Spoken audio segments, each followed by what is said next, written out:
Our guest speaker, Erin, is a master's student in communications and has been working as an intern for Pacer for some time now.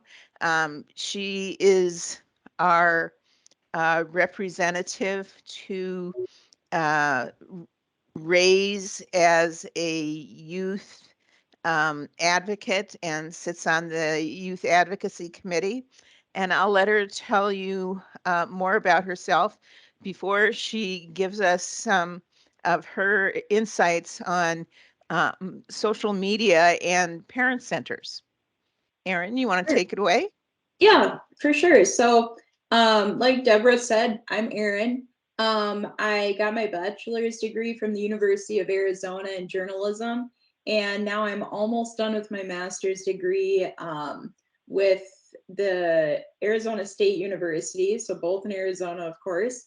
And so I'm excited to finish that up. It's in digital audience strategies. So my master's is very digital focused. And so whether that is SEO related to email marketing or website design or social media, I kind of have my hands in everything.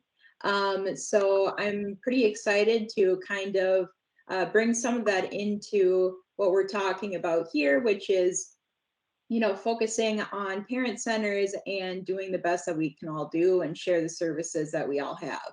And especially I want to Excuse share. me, Erin, are Yep. you able to turn your video on? We're Oh, it missing shows your that it video. is on. Um, Uh, Let me turn it off and on and see if that does anything. okay.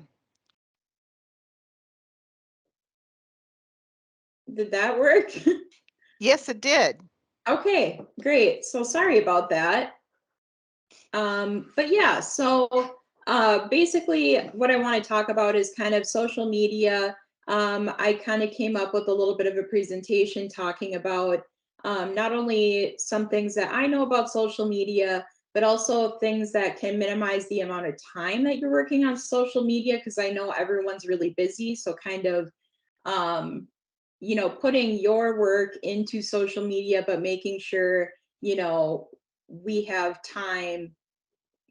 I could rephrase this better, but minimizing the amount of time you're putting into social media, but with the same effect.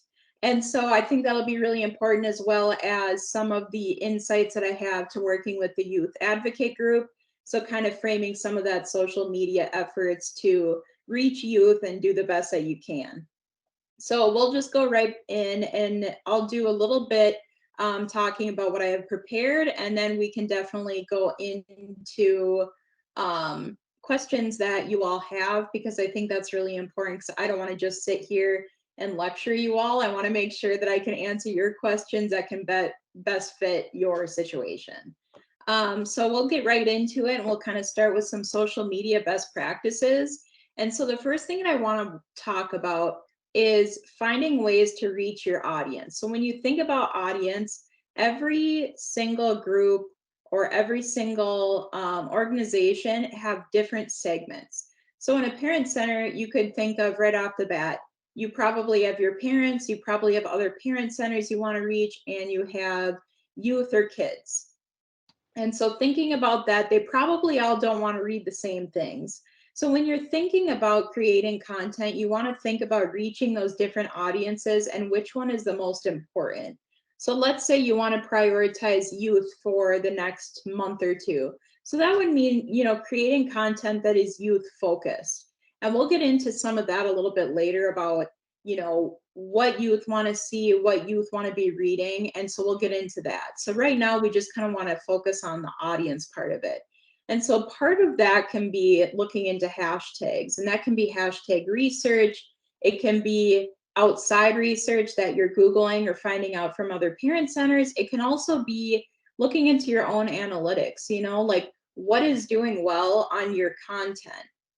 So one thing that I can think of right off the bat is you want to think of hashtags that are bigger as well as smaller, because big ones can reach more people, but it might not be the right people you want to attract. So a big one could just be advocacy.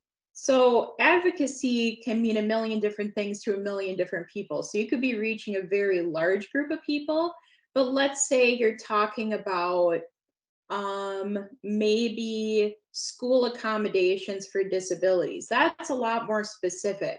So you're going to be reaching a smaller group of people, but it could be a more specific group that will want to read the content. And so you want to do big and small so you're capturing a good group of people. So that's one way of doing it, is looking through hashtags. Another way that's a little bit different is, you can always think about collaborating with other organizations. Like this meeting, it's a bunch of different people in different states.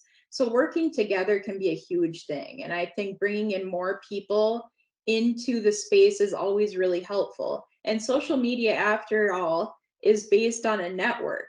So if you're collaborating with more people, you're bringing more people to that page. So working together is really important. And so, some general practices for successful content, you want to think about grabbing attention, and people having a short attention span, unfortunately.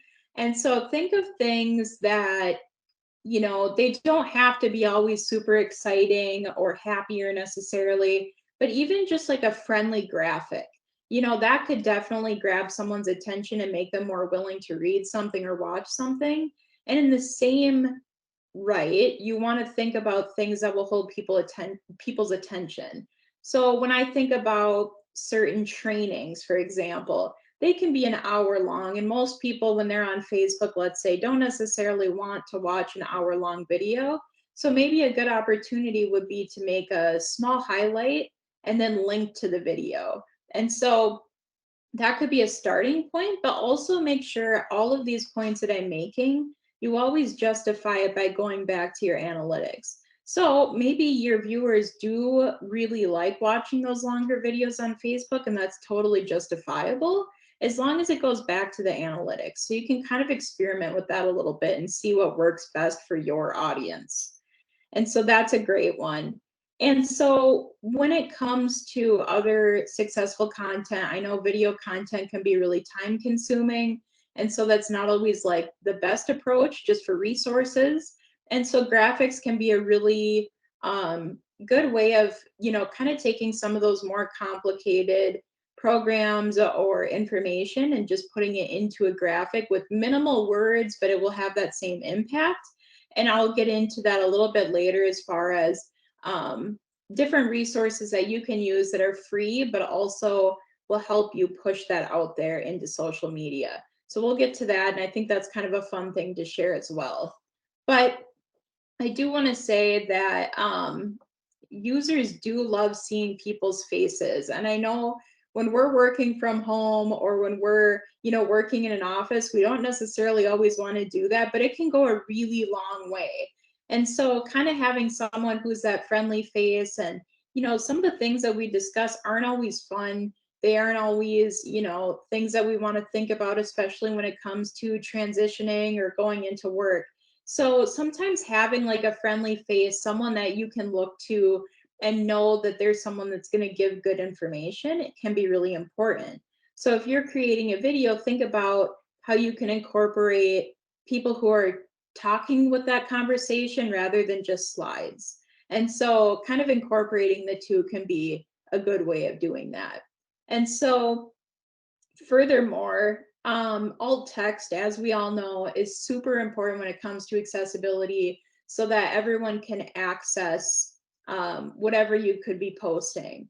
But we also want to look at the side of it that helps bring that material to more people. So what I mean by that is, like, Instagram is a really good example. So let's say you're posting a picture. What you can do is go into the advanced features, and you can put that alt text in the advanced features. So not only does that help people who use screen readers, but it also actually helps the social platform know what the picture is. And what they're able to do is take the picture and serve it to more people. So not only are you helping people, but you're also helping the social platform understand the picture and serve it to more people.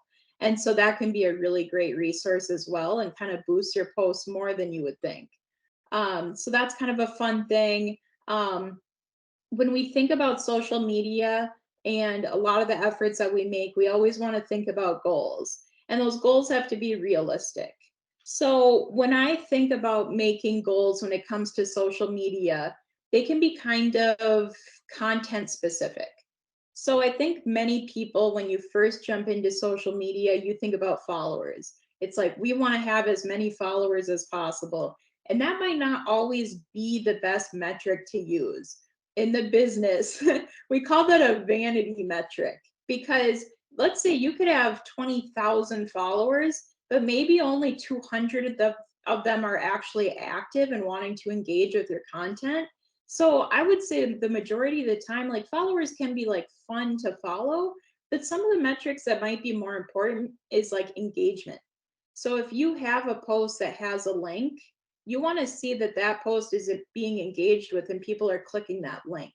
So let's say on average, when you post something that has a link, and let's say you get 12 interactions and you want to increase that, a really good way to set that goal would to be say like I want to have the next time we have a post to have 15 clicks and I want that to be within the next month.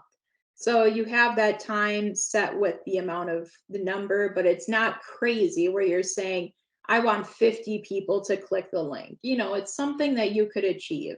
And so some of that could be, you know, working with those different hashtags, maybe working with different organizations, having people share your content. All of that can be really great examples. And so kind of going off of that, social media doesn't always necessarily have to have a very, very specific goal with every single post you do. And I know that might sound kind of complicated, but there's also times where you kind of want to work with your community and build your audience. So for example, like let's say, you know, you post all this stuff supporting like a blog post you did. That's all great. But if you even just post someone like having a really good time or something that you did in the office, that also shows your users and audience that you are real people, you know, you want to work together. So they see the human side of things. And that can also be a really positive thing. It might not be necessarily sharing those resources, but it also kind of builds that confidence in the organization. And so I always kind of view that's not necessarily something that's sharing information, but it's building community, and that can be really important. And so then we'll kind of move into some of the things that can make your job a little bit easier, and some things I've learned over the years that not only help social media, but can also help you kind of time manage. So one thing I really like to tell everyone is that just because there's a new social platform, you do not need to be on it. That's, I think, a really important thing that I like to talk about, just because let's say you're on seven different social platforms. There's no way that you can manage every single one and keep up a posting schedule. It just is not realistic unless you have a huge team like Facebook or, you know, Google or something. And so think realistically. And I always think about where is your audience and let's reach that audience the best that we can. So let's say you already have Facebook, you already have Instagram, and maybe you want to start thinking about maybe TikTok is a good idea to start moving on to that. I think that's great, but also think about, you know, video can be time consuming. Do you think you'll reach the right audience? So all of that is stuff you have to take into consideration.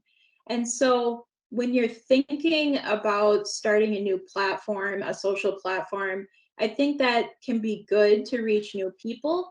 But I also think that there's nothing wrong with saying that maybe a platform isn't for you. So think about, once again, kind of the goal. Like, let's say in the next 3 months, we want to get this amount of engagement or this amount of follows toward engagement. And so then that can be important, is just remembering those goals, because let's say you have 4 social platforms. If you can't create quality content, it's not really worth it, you know? So just, you know, be good to yourself and know when things maybe aren't worth it. which is the best way to put it in a way. So that's one thing I always like to tell people.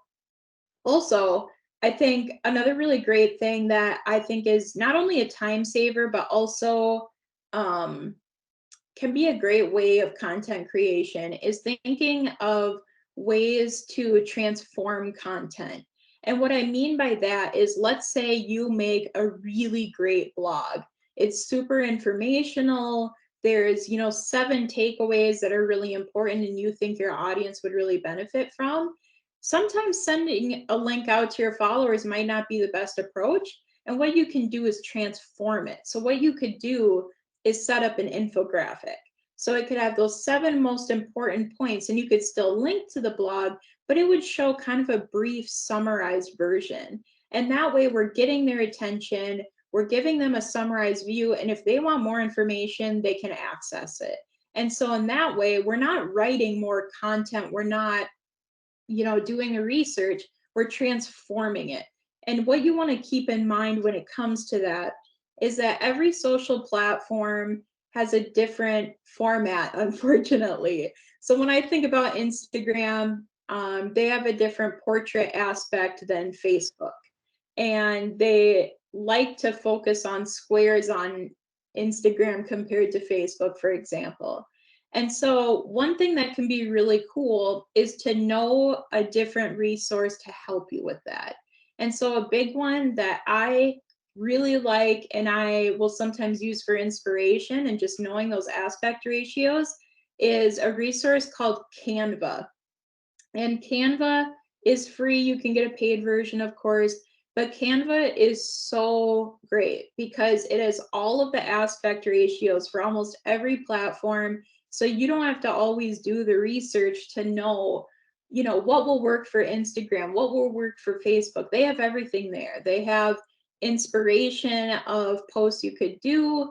It's just such a great resource because you can just transform, like I said, that content that you already have, but use Canva to elevate it.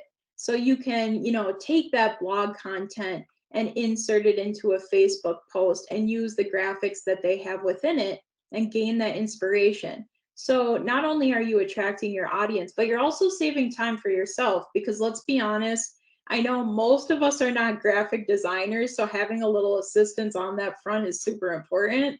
And so I wanted to share that as a huge part of it. And How do you also, spell Canva? it's Canva. Okay, thank you. Yep. And so the other thing that I kind of have as far as like helping people out or thinking of like some hacks when it comes to social media is one other thing is that there's nothing wrong with following accounts and getting inspiration. That is not copying because when it comes to social media, different platforms are always changing their algorithms. So we are always learning what works best. And so some people are better at changing than others, and that's totally fine. But ultimately, we're all working together to do the best that we can to reach our audience. So if you find someone that does, like builds a community really well and has people responding to posts really well, see what they're doing. See what kind of posts they're making. Are they using pictures? Are they using graphics? Are they asking questions in the comments box? It can be pretty much anything. And so it's not copying at all. It's inspiration, just as long as you're not using it word for word, of course. We don't want to do that, obviously. But getting inspiration is something that's really important in social media. And so take some time, just even like I've done it before where you just take 15 minutes and just see what else is out there and what people are doing. And that can be really beneficial. And so we'll kind of move into what youth want to see as well. And so a lot of this comes from, some of the work that I've been doing in the Youth Advocate for Change group. And just kind of hearing our conversations, I kind of wanted to compile some of the things that I've heard. And I think this can be really beneficial because I know we all have that segment of reaching youth, and I think it's really important. So, one of the surveys that we took within our group, we identified that the most popular platforms for us were Instagram, Snapchat, TikTok, and Facebook. And those are kind of in order of importance. To me, Snapchat doesn't make sense. So just kind of throw that one out. But Instagram, TikTok, and Facebook, I think, are really valid avenues for people to pursue when it comes to reaching youth. Some of the media that people use the most were videos and articles, mostly writing embedded into graphics. And so, what that means to me is think about short videos. You see them all the time. You see them on Facebook and Instagram, and especially TikTok has skyrocketed the amount of videos that are 20 seconds or less. So think about things that are quick and grab people's attention. And then lastly, people like to use it for entertainment or connecting with other people and gaining info about causes they care about. So in my mind, this is all about community, and that's the basis of social media, is that networking, building community. So the more that you can do that, the better. And so it's thinking about not just pushing information out, but pushing information out that people will care about, and that's really important. And so one of the things that our group has talked about a lot, especially with youth with disabilities, is that we want to see ourselves represented. It's one thing to hear something from a specialist, but it's another thing to hear it from our own community. I know one thing that we've talked about is that when we hear things from our own community, we are instantly comfortable. And that's a huge thing. And I know that's not always available or accessible all the time. And I know that. And so just think of a couple of different ways that you can do that. And so think of ways that you can either kind of have a representative. So this is kind of what I talked about before by incorporating more people's faces. And so if you have one person in particular that is kind of a person that someone can connect with, so someone who's personable, someone who's friendly, that's what people kind of want to see. So if there isn't the opportunity to, let's say, have a person with a disability speaking or a youth, kind of representing some of that info or content, just think of different ways to kind of make things a bit more approachable. One of the things that we've kind of talked about is that sometimes, youth can be a little bit rebellious and we don't always want to listen to a specialist necessarily. So kind of incorporating ourselves into things can be super important. And so the other thing I kind of want to mention too, because I've known that, there's definitely been discussions about starting a TikTok. And what I say to that is that there's definitely opportunities on TikTok, but also like Instagram Reels, which is very similar to TikTok, I think is a good place to start. They're very similar. I always think of Instagram Reels and TikToks being 20 seconds or less. They use trending audio, it's quick information. And so if you already have an Instagram, it's a really good opportunity to experiment with that before you would get a TikTok. In my experience, whenever I have posted an Instagram reel, you can also use that same content to post on TikTok. And so if you want to do that for a while, it's a really good way of seeing if it's worth it. Because once again, we do not want to waste our time. We do not have all the time in the world. So you just want to make sure that you're doing things in steps that make sense for the organization. And so when we think about that, just think about, if this is new to you, just take the steps to, do that research to understand what people are doing on the platform, understand that, it needs to be short, it needs to be attention grabbing, and those first steps are really about analyzing what people are putting on those platforms. And lastly, just because youth use Snapchat or TikTok, let's say, that might not always be the best approach because, you know, once again, you don't want to be on a platform just because that's where they are. So think about, you will reach youth on Facebook, you will reach youth on Instagram, but you don't want to spread yourself too thin. If anything, that quality content is what's gonna go far. So that's a huge thing.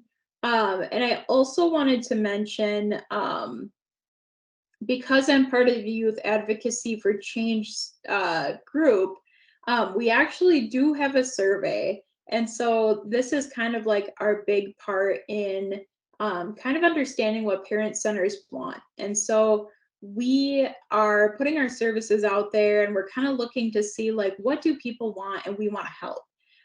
So one of the things that we did is that we came up with a survey. It was sent to quite a bit of parent centers. I don't know who was all involved, but they were told to kind of spread it around. So we could probably get that link as well.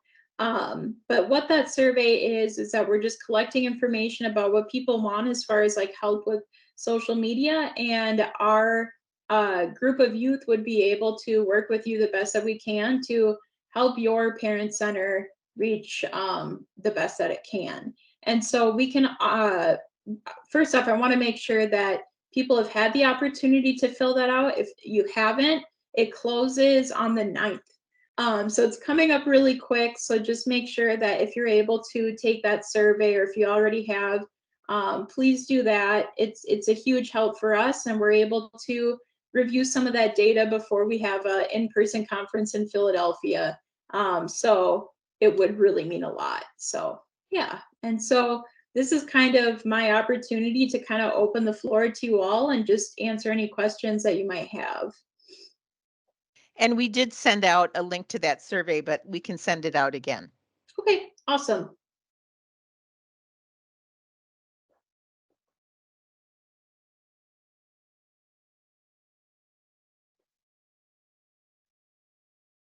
I have a really basic question. Mhm. I have never really mastered hashtags, and you went over them very briefly, but I wonder if you can give some suggestions on how to come up with the hashtags that you have. Yeah, Or, sure. Yeah, I mean, sometimes it's kind of hard to talk about hashtags if we don't know the specific piece of content. But what I like to think about, like I kind of said, is kind of like think big and think small. So think about things that can be a little bit more broad. So big terms, big words. So I'm trying to think of in terms of a piece of content. Like let's say you want to share a video on Instagram about self-advocacy. What you could put in the hashtags, like thinking big once again, is like advocacy. That would be really big. But then a smaller hashtag you could think of is like even self-advocacy might be a really big one, but advocacy in the workplace or something like that. So then that would be a Mhm. smaller one. So hashtags to me are kind of like tagging content about different aspects of the material. And so depending on the platform, it really depends on how many hashtags you can come up with. I think for Instagram, it's like 30. So think about every aspect of that content, and what that's going to do is spread feelers out to people who are looking for the content, if that makes sense. But Mhm. hashtags can definitely be something that you want to track. And So so there's some uh, different, I can't think of the word right now, but there's ways to track hashtags to know which ones are doing better. And also that comes with research as well. And I can't remember what the specific website is, but there are websites where you can see what hashtags are like trending too. And so you can use some of those trending hashtags to incorporate in your content. thank you. Yeah. I have a question. It's Michelle in Chicago. You mentioned I've never used the IG Alt, so I've never used that. But it sounds like if you use IG Alt, because we tried to use TikTok, so I really appreciate kind of this conversation today, and we haven't been very successful at it. But it sounds like if you do the IG Alt, you can just go ahead and put that on TikTok, correct? Am I understanding you correct? Yeah. So are you talking about Instagram Reels? I'm sorry, Instagram's Reels. Yeah, that's what I meant. I'm sorry, Instagram Reels. Yep. So that if those 20 seconds that you could do there, which I've never done, I could, if I create it for IG, I could just put it on TikTok. Yep, that's correct. The one thing I will say, they get a little fussy about watermarks. So if you save a video that you made for Instagram Reels, it will most likely have a watermark from Instagram. And sometimes social platforms won't prioritize content that has watermarks. So my best advice to do that is to edit it. So let's say you're in Instagram, you edit this fantastic video that's 20 seconds. I would save it before you post it. And once you save that video, it will save the edited video file. And so then when you post it on TikTok, it won't have that watermark. So you want to make sure you're saving it before you post it, if that makes sense. That makes But sense. I have another question. My other question was, I know in the past, when, and I don't know the programs, I don't do the social media in our office, but you know, where there's social media programs where you could say, okay, you can plan your, these programs that are free that you can plan your plan attack, and they'll post things for you like later. But with like social media platforms like you TikTok, or even using the IG Reels, is there anything out there? Do those platforms also help with that? Does that make sense what I'm asking? so you're kind of asking for if those programs that post things later work with like TikTok and yeah, because TikTok's pretty new for us. So TikTok or even the IG Reels. Yeah. Okay. Yes, so they will. What I would always do is that they probably will have details of what social platforms they will post. I know one of the ones that like kind of the Cadillac version of those posting ones is Hootsuite. Right. So like if you look at that, just make sure that it incorporates every type of posting, because some of them, because TikTok is so new, let's say compared to Facebook, some of them are having a hard time keeping up. So it's just important that you got to check it before you would pay for some of those services, because you don't want to find out later. Right. Okay. Thank you. Yeah.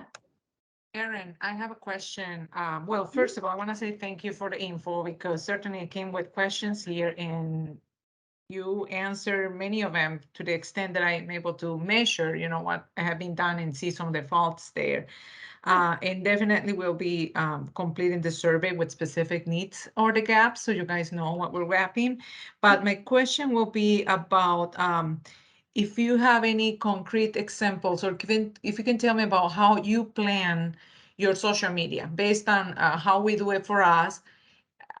I mean, are you looking into a month? Are you looking into topics per week? Do you stop at certain point because you can get super busy and you need to generate a lot of work? So can you give us a specific example how it looks like, without thinking that what's perfect or not, but what is feasible? Thank you. Yeah. So I know that can sometimes be a complicated question just because everyone's so different. So when you think about like a news organization posting things, they sometimes have to do things day of. So sometimes things can't always be planned, but when it comes to organizations such as a parent center, my best advice is like shorter term and longer term. So let's say there's a day specifically that you know is a really big day for your organization. I would plan that content a month before. So you want to make sure that's important. You want to make sure people know what's happening. And so you want to kind of touch on that topic a couple of times before it actually happens. And so that's why I would look into that a month before it happens, but also content doesn't always need to be super far ahead of time. So most often I look ahead 2 weeks. So what 2 weeks is really helpful for me, and like I've used Later, which is a posting website to post things ahead of time, is that their analytics go off of the last week. So if I post ahead of time, when it comes to what they're recommending on times and who I'm reaching, it won't reach the right people, if that makes sense. And I don't know if that's getting too detailed. But I like to look at what was successful the last 2 weeks and how can we make things successful the next 2 weeks. So what I go off of is thinking about what are these really big events that we know are coming up and plan that a month ahead. And then think of more, what have we been doing lately that we think that people would want to know, and think of that more as like a 2 week schedule, if that makes sense. And as a follow-up question, are we thinking about combining here the youth content with in the regular parent center Facebook, for example, or are we actually thinking about doing a completely separate thing? Yeah, that's a conversation that we've had a couple of times. It's kind of gone back and forth, and that's why we wanted to do the survey, is because once we met with the one meeting, I can't think of the meeting name right now, because there's been a couple. But what we kind of came back with is that we thought originally we'd be kind of making the content for parent centers, but then there were a couple of people that didn't necessarily want that. And so what the survey is doing is kind of compiling that information so we can best serve the most amount of people we can.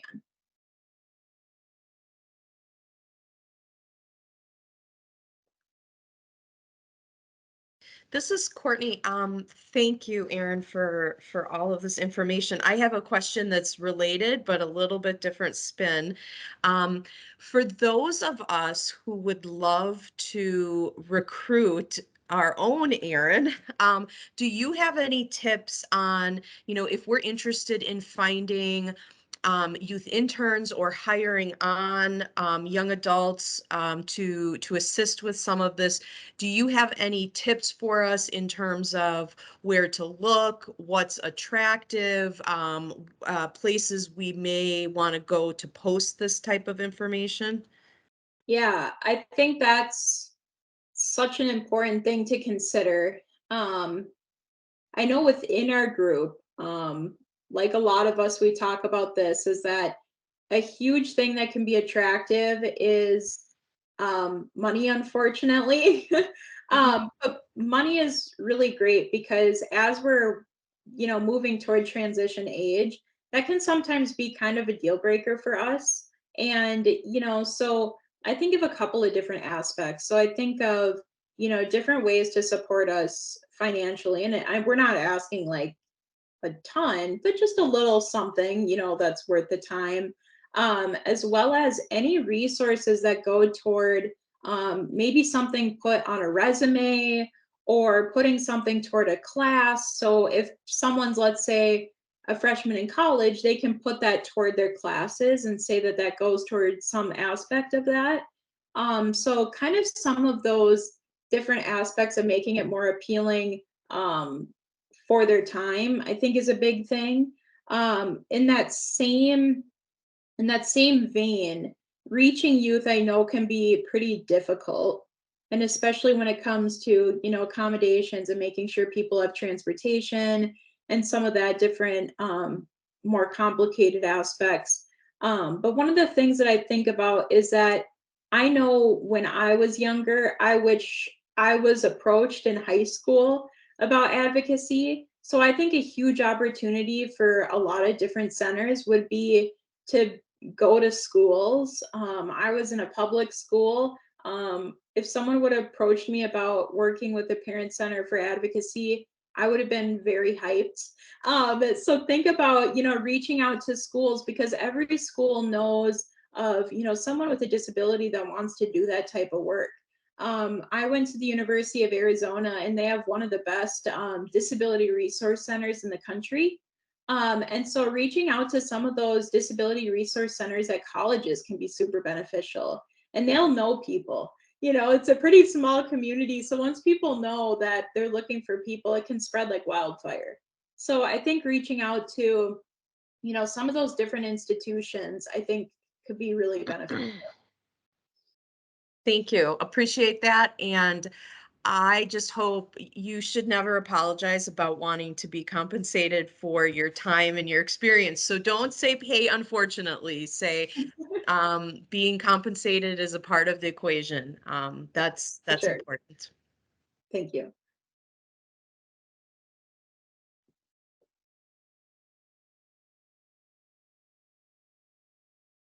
If no one has a question, I want to know where, or if you have any specific, we're talking about self-advocacy, resource in which I can definitely tap right now to create promos or in terms of a self-advocacy strategies. So are you looking for A website, for example, or a Oh. group in which I can definitely use their information to create content. I'm not quite sure. I don't have a specific resource, so sorry about that.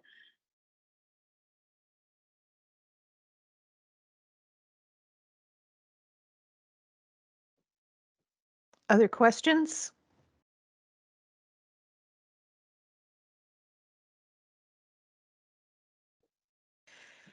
Well, Erin, thank you so much. It's been chock full of wonderful information, and it's been uh, wonderful having you represent Pacer and to be on the Youth Advocates for Change group that's part of the RAISE committee. And Erin will be attending the RAISE conference this year in Philadelphia as well.